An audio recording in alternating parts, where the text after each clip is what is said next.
Immanuel Kant waste philosophy यानी पश्चिमी दर्शन शास्त्र इसके बहुत महत्वपूर्ण विचारकों में से एक थे।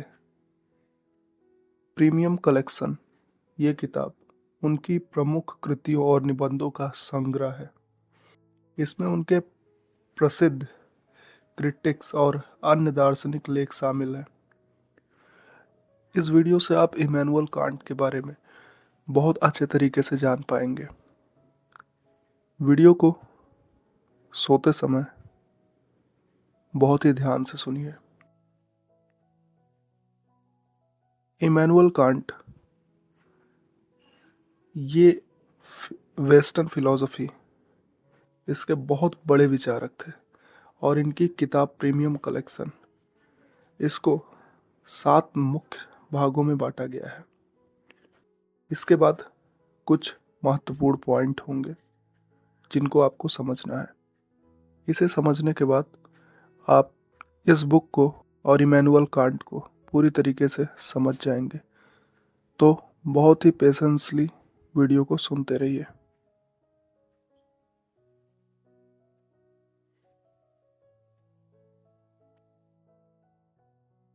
पहला पॉइंट है कांट का दर्शन। कांट का मुख्य योगदान ज्ञान की सीमाओं और संरचनाओं को समझने में है। उन्होंने दार्शनिक जगत में ये विचार रखा कि हमारा ज्ञान और अनुभव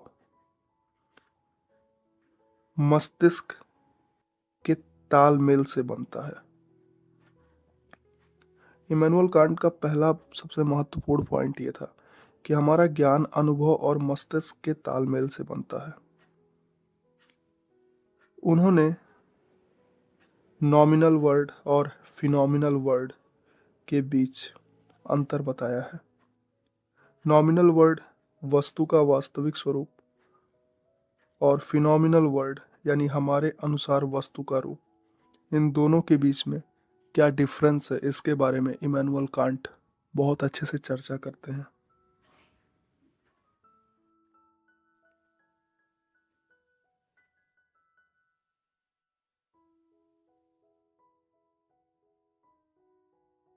कांट ने कहा कि ज्ञान 2 चीज़ों से बनता है। संवेदन ये बाहरी दुनिया से आता है और समझ यानी अंडरस्टैंडिंग ये हमारे दिमाग के भीतर से आता है। एग्जाम्पल, जब आप एक पेड़ को देखते हैं तो उसकी छवि आपकी आंखों के माध्यम से आती है, लेकिन इसे पेड़ के रूप में पहचानने का काम यानी समझ को आपके दिमाग ने विकसित किया है। मैनुअल कांट कहते हैं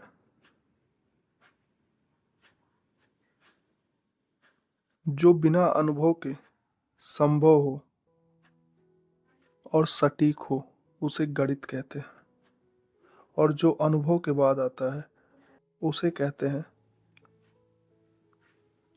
अंडरस्टैंडिंग यानी समझ। जैसे बारिश में भीगने के बाद हमें बारिश का अनुभव होता है। कांट कहते हैं कि वास्तविक रूप में नॉमिनल वस्तु में हम शायद ही कभी कोई चीज़ को देख पाते हैं, क्योंकि हम जिस भी चीज़ को देखते हैं वो फिनोमिनल होता है, यानी हमारे दिमाग के ढांचे के हिसाब से ढली हुई वस्तु को हम देखते हैं। सच्चाई ये है कि हम वो नहीं देखते जो हम नहीं देखना चाहते, यानी कि हम दुनिया को नहीं देखते, हमारी जो दुनिया है हम सिर्फ उसे ही देखते हैं। इमैनुअल कांट कहते हैं स्पेस और टाइम, इस पर इमैनुअल कांट बात करते हैं। समय और स्थान हमारे मस्तिष्क की अवधारणाएं हैं। ये वास्तविकता का हिस्सा नहीं है, बल्कि हमारे अनुभव को व्यवस्थित करने के उपकरण हैं। पहले पॉइंट में इमैनुअल कांट कहते हैं कि ज्ञान और अनुभव हमेशा तर्क के समन्वय से प्राप्त होता है।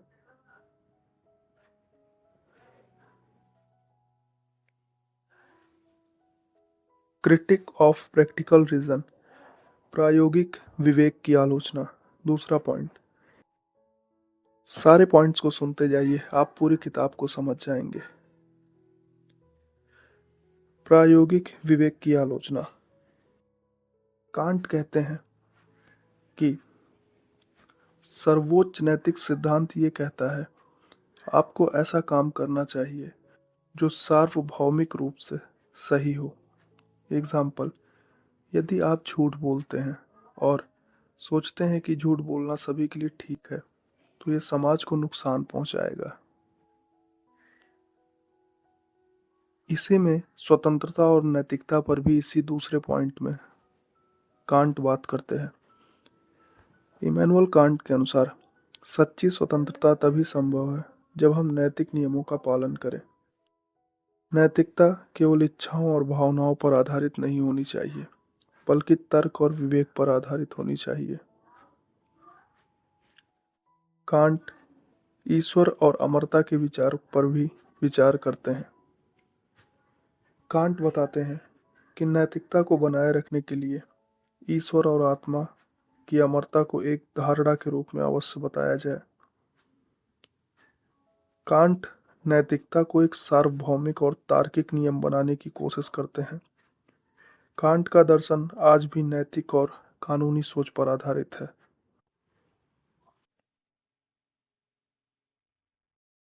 तीसरे पॉइंट में कांट कहते हैं सौंदर्य शास्त्र और टेक्नोलॉजी पर बात करते हुए कांट कहते हैं सौंदर्य का अनुभव। इमैनुअल कांट कहते हैं सौंदर्य केवल वस्तु में नहीं होता, यह हमारे मस्तिष्क की प्रक्रिया पर निर्भर करता है। जब हम किसी चीज को सुंदर मानते हैं तो ये हमारा व्यक्तिगत अनुभव है, लेकिन इसमें एक सार्वभौमिक भावना भी होती है। प्रकृति और उद्देश्य पर भी कांट चर्चा करते हैं। कांट कहते हैं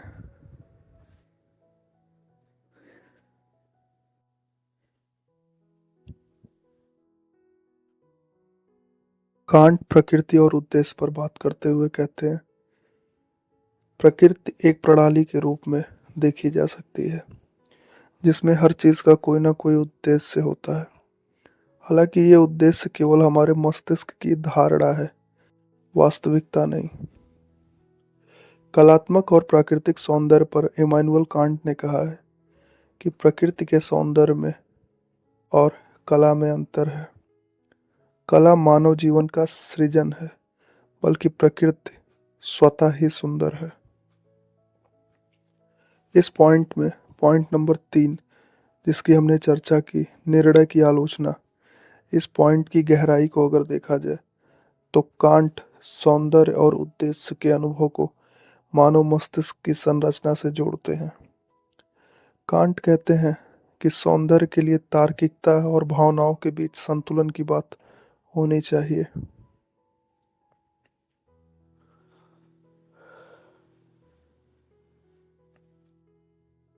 चौथे पॉइंट, प्रारंभिक व्याख्यान।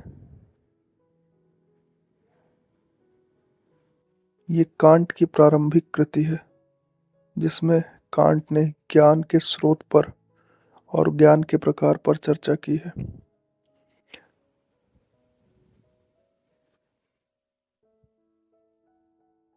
इसमें कुछ मुख्य बिंदु आते हैं। संवेदन और तर्क का विभाजन। कांट ने ज्ञान को दो भागों में बांटा है, भौतिक और तर्कसंगत ज्ञान। भौतिक ज्ञान हमारी इंद्रियों से समझी जाती है, जबकि तर्क संगत यानी नैतिक ज्ञान दुनिया के विवेक से।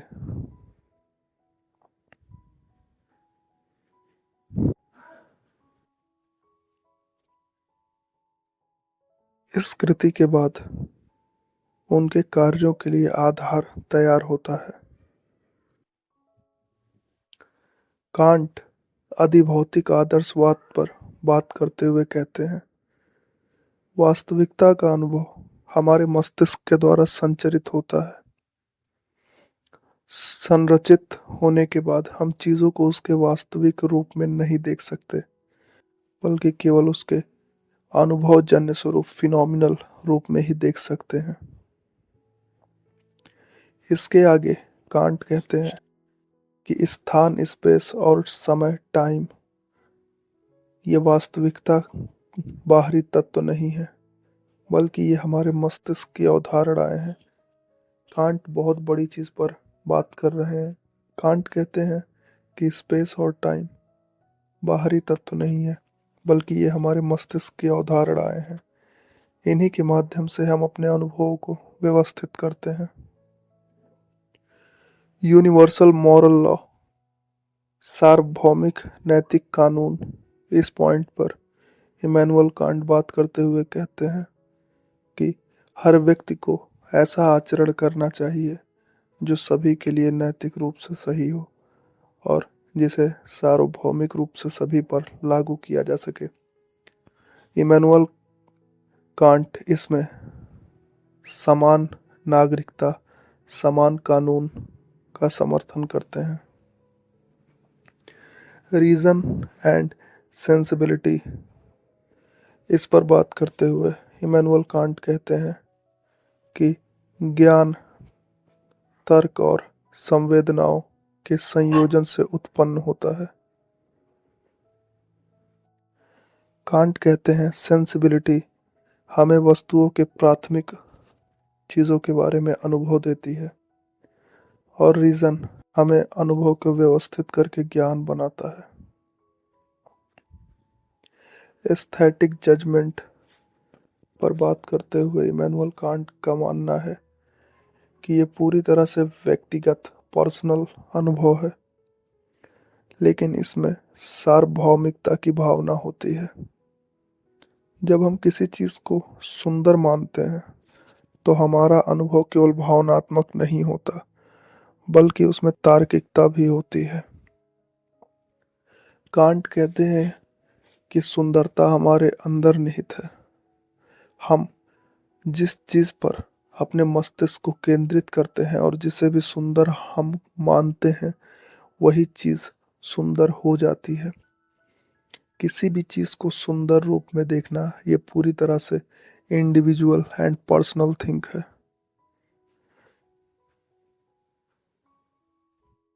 अगले पॉइंट पर बात करते हुए religion within the bounds of reason alone, Kant निबंध धर्म पर चर्चा करते हैं। कांट ने धर्म को नैतिकता से जोड़ा। कांट के अनुसार धर्म का उद्देश्य नैतिकता को सिखाना, आत्मसंयम को सिखाना और समान नागरिकता, लोगों के बीच समान व्यवहार, लोगों के बीच समान अधिकार को मजबूत करना होना चाहिए। इमैनुअल कांट के अनुसार धर्म वही अच्छा है जिस पर सभी के न्याय की बात हो।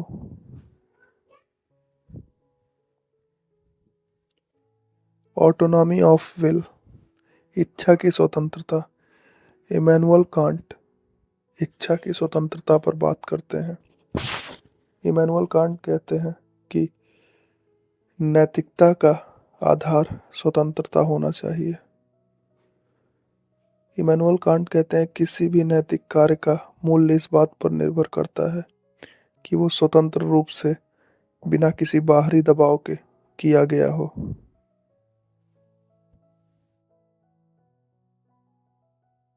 अपने अगले पॉइंट में Immanuel Kant duty base ethics, कर्तव्य आधारित नैतिकता, इस पर चर्चा करते हैं। कांट के अनुसार नैतिकता का आधार कर्तव्य, ड्यूटी है, ना कि परिणाम, कॉन्सिक्वेंसेस।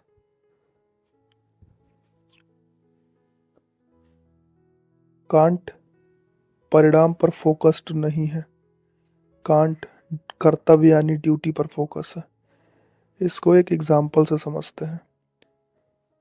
यदि आप किसी की मदद सिर्फ इसलिए करते हैं कि ये आपका कर्तव्य है, तो ये नैतिक काम है।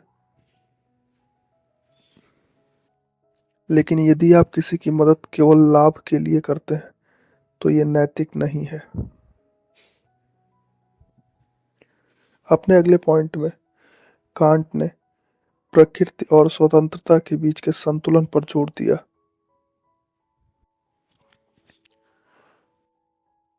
कांट के अनुसार प्रकृति के नियम निश्चित होते हैं, लेकिन मनुष्य के पास नैतिक स्वतंत्रता होती है।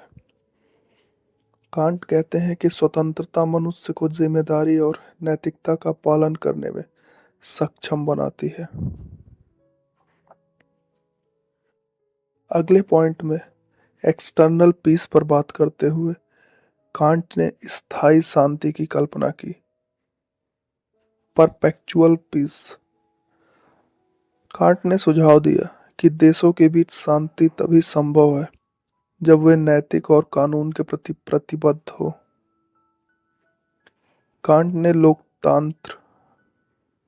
लोकतंत्र, अंतर्राष्ट्रीय सहयोग और मानवाधिकारों को स्थायी शांति के साधन के रूप में प्रस्तुत किया है।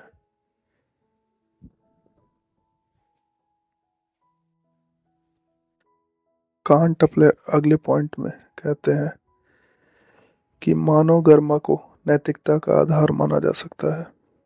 कांट कहते हैं कि प्रत्येक व्यक्ति को साधन, मीन्स के बजाय एक उद्देश्य, एंड के रूप में देखा जाना चाहिए। हर इंसान अपनी मूल्यवान और अनमोल गरिमा को लेकर जीता है, यानी हर व्यक्ति की अपनी एक मूल्यवान और अनमोल गरिमा होती है।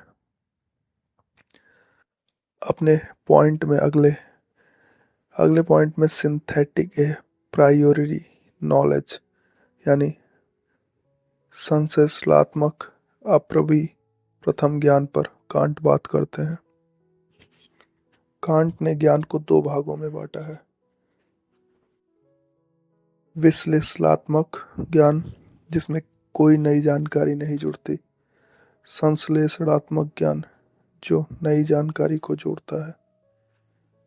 कांट का मुख्य योगदान ये था कि उन्होंने सिंथेटिक प्रियोरी नॉलेज का विचार प्रस्तुत किया जो बिना अनुभव के भी ज्ञान का विस्तार करता है।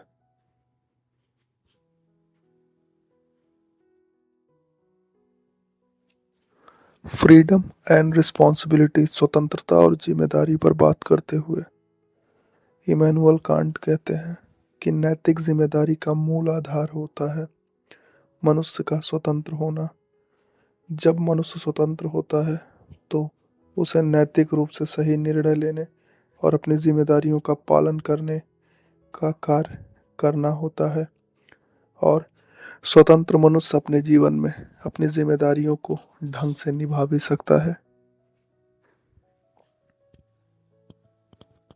मोरल ऑटोनॉमी, नैतिक स्वायत्तता पर बात करते हुए कांट का मानना था कि नैतिकता को बाहरी आदेशों पर निर्भर नहीं किया जाना चाहिए। कांट कहते थे कि नैतिकता को बाहरी आदेशों पर निर्भर नहीं होना चाहिए। नैतिकता केवल आंतरिक तर्क और विवेक से उत्पन्न होती है। हर स्वायत्तता, हर व्यक्ति को अपना नैतिक मार्ग चुनने की शक्ति होती है। हर व्यक्ति जो आजाद समाज में रहता है उसके पास अपनी नैतिक मार्ग चुनना और समाज में जिससे किसी का नुकसान ना हो ऐसे कार्य करने की और अपने जीवन को जीने की स्वतंत्रता होनी चाहिए।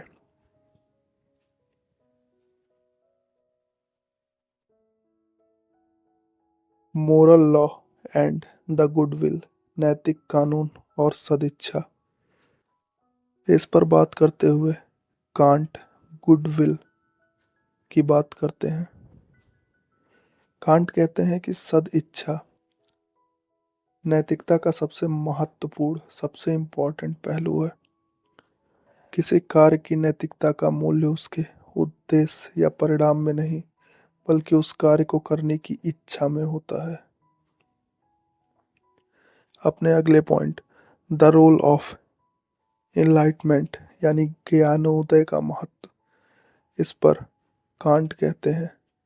एक्चुअली कांट की एक निबंध है, कांट का व्हाट इज एनलाइटमेंट। इसमें कांट ने लिखा है कि ज्ञानोदय वो अवस्था है जहाँ व्यक्ति अपनी बुद्धि के उपयोग के बिना बाहरी मार्गदर्शन के कर सके। कांट कहते हैं साहस करो अपने विवेक का प्रयोग करने का।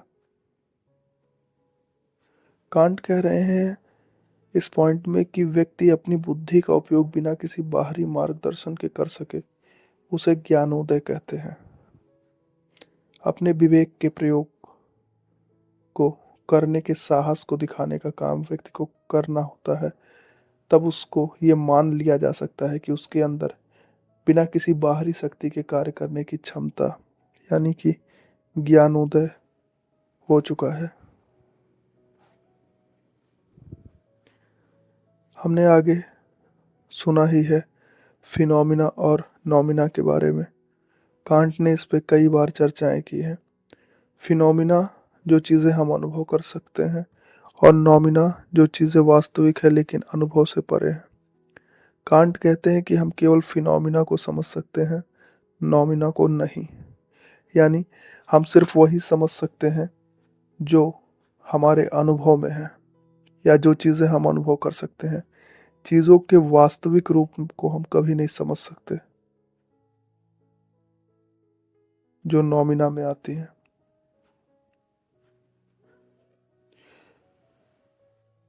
कॉस्मोपोलिटनम विश्व नागरिकता, इस पर कांट बात करते हुए कहते हैं कि जहाँ सभी सभी मनुष्यों को एक वैश्विक समुदाय के हिस्से के रूप में देखा जा सकता है।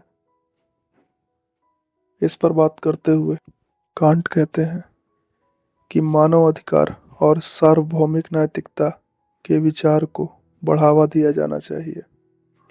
कांट मानव अधिकार पर चर्चा करते हुए कहते हैं कि मनुष्य के जीवन व्यतीत करने के लिए जो भी राइट्स हैं वो सभी को समान मिलने चाहिए।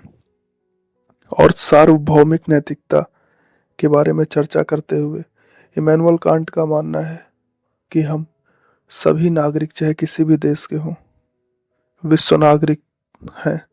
और कांट का मानना था कि दुनिया में एक विश्व नागरिकता बोल के भी कुछ पहलू होना चाहिए जहां पर सार्वभौमिक नैतिकता का विचार हो। अपने अगले पॉइंट में बात करते हुए कांट कहते हैं, कांट इस पर सेल्फ लीगलाइजेशन की बात करते हैं, स्वयं विधायिता इस पर बात करते हैं। कांट का मानना था कि हर व्यक्ति अपने नैतिक नियम स्वयं बनाने के लिए जिम्मेदार है। इसे आसान भाषा में कहें तो कांट कहते थे कि हर व्यक्ति को अपने नियम खुद बनाने चाहिए। कांट के अनुसार नैतिकता को स्वतंत्रता और तर्क आधारित बनना चाहिए। किसी बाहरी दबाव या भावनाओं पर निर्भरता नैतिकता को कमजोर कर सकती है। एजुकेशन एंड मॉरल डेवलपमेंट पर बात करते हुए कांट कहते हैं कि शिक्षा और नैतिक विकास, इस पर बात करते हुए कांट बोलते हैं कि शिक्षा का उद्देश्य केवल ज्ञान देना नहीं बल्कि नैतिकता और अनुशासन और आत्मनिर्भरता को सिखाना भी है।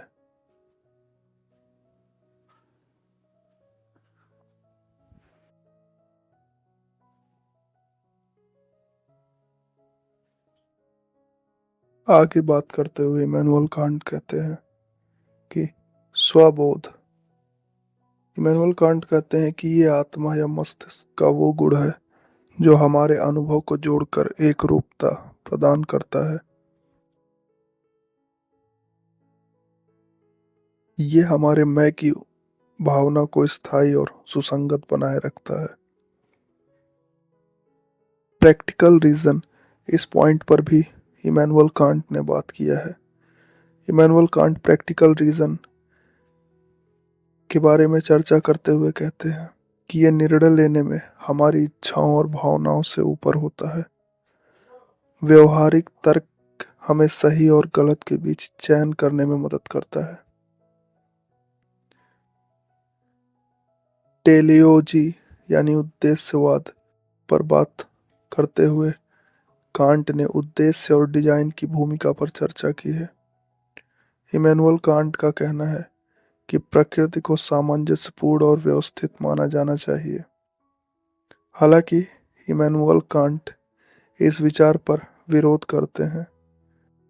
ये किसी बाहरी ईश्वर की योजना का परिणाम है।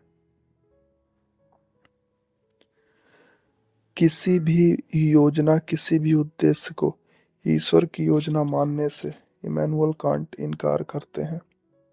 कांट का मानना है कि सब कुछ व्यवस्थित और सामंजस्यपूर्ण तरीके से मनुष्य ही करता है। मनुष्य के द्वारा किए गए कर्मों से ही मनुष्य की तकदीर और भाग्य बनता है, और उसी से मनुष्य अपने जीवन में, अपने द्वारा किए गए कर्मों से ही मनुष्य अपने जीवन में अपने उद्देश्य की प्राप्ति करता है। मोरल प्रोग्रेस पर बात करते हुए कांट कहते हैं कि मानवता का विकास केवल तकनीकी या वैज्ञानिक नहीं है, बल्कि नैतिक प्रगति में भी मानवता का विकास होना चाहिए।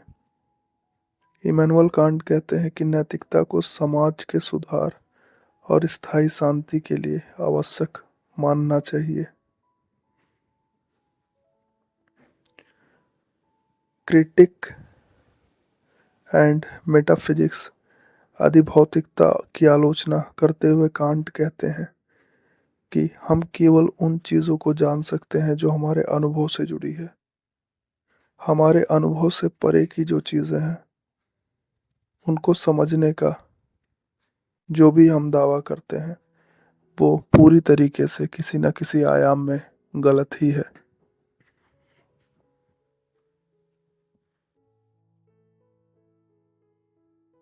द सबलाइम यानी उदात्तता उदात्तता पर चर्चा करते हुए कांट कहते हैं कि उदात्तता वह अनुभव है जो हमें भय और विस्मय का मिश्रण देता है।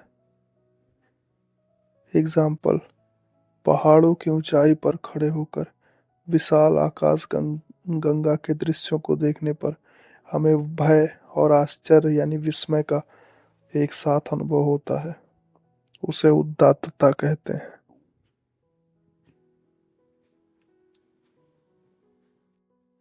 अपने अगले पॉइंट में मोरल वर्थ में बात करते हुए इमैनुअल कांट कहते हैं कि नैतिक मूल्य इस पर निर्भर करता है कि वह कर्तव्य प्रेरित है या नहीं। यदि कोई काम स्वार्थ, भय या किसी अन्य बाहरी कारण से किया गया तो उसका नैतिक मूल्य नहीं होता।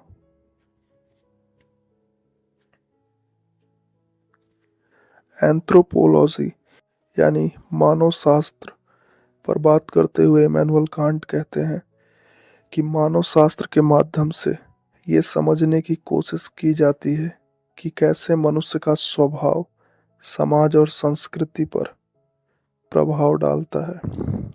इमैनुअल कांट ने इसे दार्शनिक व्यवहारिक दर्शन के साथ जोड़कर देखा है। इमैनुअल कांट व्यवहार को तर्क संगतता और नैतिकता के संदर्भ में देखते हैं। अपने अगले पॉइंट में इमैनुअल कांट फ्रीडम एंड नोयूमेन स्वतंत्रता और नोमिनन पर बात करते हुए इमैनुअल कांट कहते हैं कि नॉमिनल स्वतंत्रता को नॉमिनल दुनिया से जोड़ा जा सकता है। कांट कहते हैं कि स्वतंत्रता का अनुभव दुनिया में पूरी तरह समझी नहीं जा सकती। अगले पॉइंट में कांट कहते हैं कि ये एक नैतिक अवधारणा है जो तर्क आत्मनियंत्रण पर आधारित होती है। अगले पॉइंट पर मोरल कम्युनिटी पर बात करते हुए कांट कहते हैं कि नैतिक समुदाय की कल्पना जिसमें सभी मनुष्य एक दूसरे के साथ सम्मान और नैतिकता से व्यवहार करें, यह उनके द परपेचुअल पीस के विचार का एक हिस्सा है, और उन्होंने इसे एथिकल कॉमनवेल्थ में भी कहा है। आइडियल ऑफ परफेक्शन, संपूर्णता का आदर्श। कांट नैतिकता और सौंदर्य शास्त्र में पूर्णता के अनुभव का आदर्श प्रस्तुत करते हैं। इमैनुअल कांट कहते हैं कि मनुष्य को स्वयं को और समाज को नैतिक रूप से परिपूर्ण बनाने की कोशिश करनी चाहिए। अपने अगले पॉइंट में बात करते हुए कांट कहते हैं द किंगडम ऑफ एंड्स, यानी उद्देश्यों का साम्राज्य। ये कांट का इमैनुअल कांट का एक आदर्श समाज का कल्पना है जहां हर व्यक्ति को अपने और दूसरों के लिए समान रूप से नैतिक रूप से महत्वपूर्ण माना जाता है। इसमें हर व्यक्ति को एक स्वायत्त विधायिका के रूप में देखा जाता है। हर व्यक्ति का सम्मान है, हर व्यक्ति के जीवन में उसका एक मुख्य उद्देश्य है। इस पर चर्चा करते हुए इमैनुअल कांट उद्देश्यों के साम्राज्य पर बात करते हैं।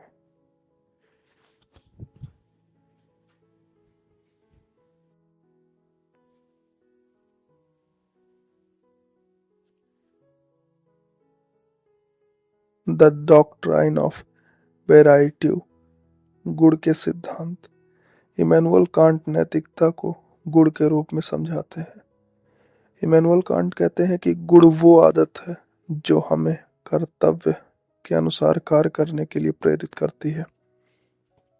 इमैनुअल कांट कहते हैं नैतिक शिक्षा और व्यक्तिगत सुधार आवश्यक होता है हर व्यक्ति के लिए, और अपने गुण के सिद्धांत में इसी पर चर्चा करते हैं इमैनुअल कांट।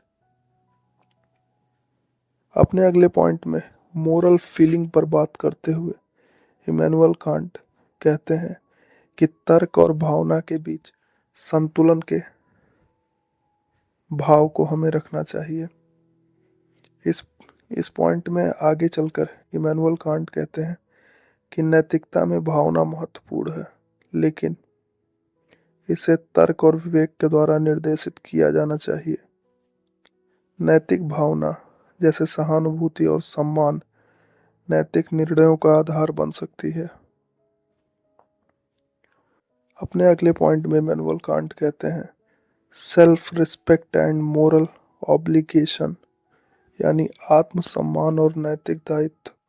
इस पर बात करते हुए इमैनुअल कांट कहते हैं आत्मसम्मान को नैतिकता का केंद्र माना जाना चाहिए। कांट कहते हैं कि हम स्वयं का सम्मान नहीं करेंगे तो दूसरे भी हमारा सम्मान नहीं कर सकते। कांट का कहना है कि आत्मसम्मान नैतिक जिम्मेदारियों को पूरा करने के लिए प्रेरणा देती है।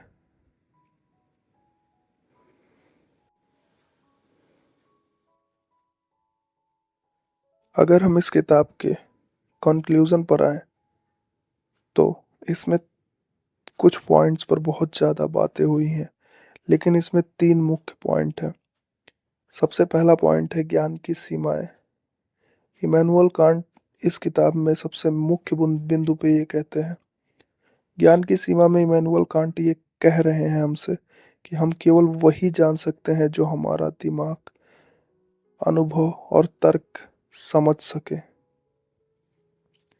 हमारे दिमाग को अनुभव और तर्क से जो भी समझ आता है हम सिर्फ वही जान पाते हैं, इसलिए हमारे ज्ञान की सीमा है। अपने दूसरे पॉइंट में नैतिकता के आधार पर चर्चा करते हुए इमैनुअल कांट कहते हैं कि नैतिकता तर्कसंगत और सार्वभौमिक होनी चाहिए। अपने तीसरे पॉइंट पर सौंदर्य और उद्देश्य पर चर्चा करते हुए इमैनुअल कांट हमसे ये कहते हैं कि मानव अनुभव और मस्तिष्क मानसिक संरचना पर आधारित है। सौंदर्य, उद्देश्य, ये दोनों चीजें मानव अनुभव और मानसिक संरचना पर ही आधारित है। दोस्तों, कांट का दर्शन जटिल है, लेकिन इसका उद्देश्य मानव जीवन में ज्ञान, नैतिकता और सौंदर्य को तर्कसंगत रूप से समझना है। कांट के विचार आज भी दार्शनिक हैं और वैज्ञानिक चर्चाओं में बहुत महत्वपूर्ण भूमिका निभा रहे हैं। कांट दिमाग और वास्तविकता के बीच संबंधों को समझने की बहुत गहराई से कोशिश कर रहे थे, और ये कांट के दर्शन में देखने को बहुत अच्छे से मिलता है। कांट ने नैतिकता को तर्क संगत और सार्वभौमिक बनाने का प्रयास किया, और ये चीज भी उनके दर्शन में हमें बहुत अच्छे से समझ आता है। आज भी कांट के विचार विज्ञान, दर्शन और समाजशास्त्र के लिए प्रासंगिक है। और अगर देखा जाए तो इस किताब में इमैनुअल कांट के काम और उनके समय के जटिल सवालों के उत्तर दिए गए हैं, जो मानवता के भविष्य के लिए दिशा निर्देश का काम करते हैं।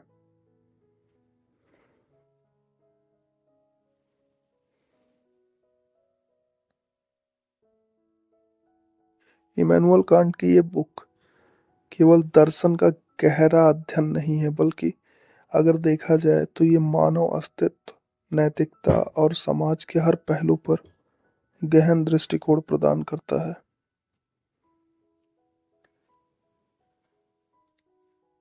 मानवता के लिए एक ऐसी प्रणाली बनाई जानी चाहिए जो तर्क और नैतिकता को एक साथ जोड़कर चलती हो।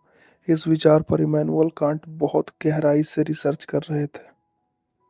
इमैनुअल कांट के अनुसार हर व्यक्ति हर व्यक्ति को आत्मविश्लेषण और समाज के प्रति अपनी जिम्मेदारियों को समझना चाहिए।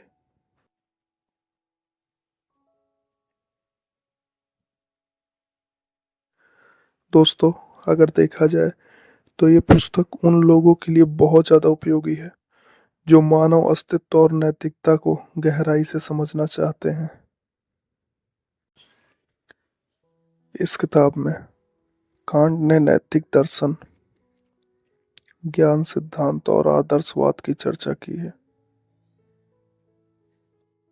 कांट ने नैतिक दर्शन की आलोचना की है, ज्ञान सिद्धांत की आलोचना की है और आदर्शवाद की आलोचना की है।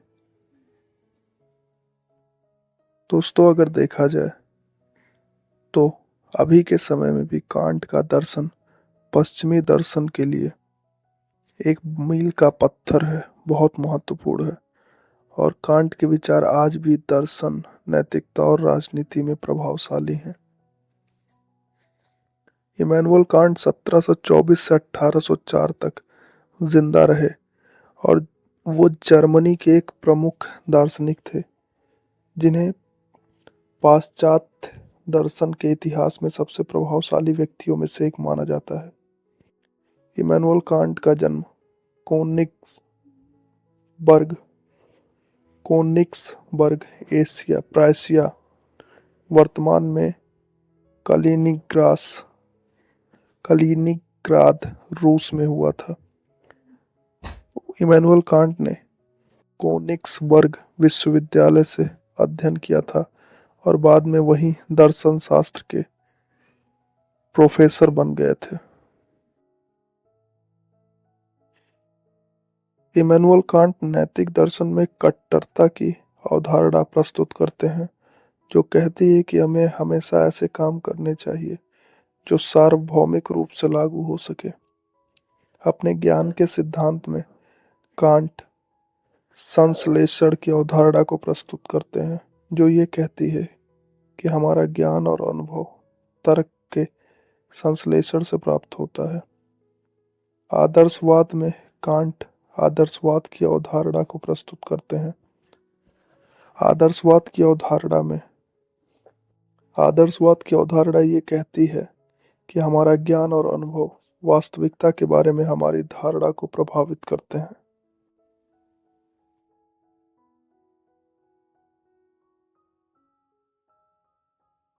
कांट कांट ने लगभग सभी चीजों की आलोचना की है, जिसमें नैतिक दर्शन की आलोचना, बात करें अगर, मैंने पहले ही बताया, ज्ञान सिद्धांत की आलोचना और आदर्शवाद की आलोचना शामिल है। कांट वेस्टर्न फिलॉसफी, पश्चिम दर्शन के इतिहास में एक बहुत महत्वपूर्ण व्यक्ति हैं, और कांट के विचार आज भी दर्शन, नैतिकता, राजनीति और हर जगह पर लगभग समान रूप से लागू होते हैं। कांट की अगली पुस्तक जल्द ही आपको मिलेगी। वीडियो को उन लोगों तक शेयर करें जो इस तरह की वीडियो पसंद करते हैं।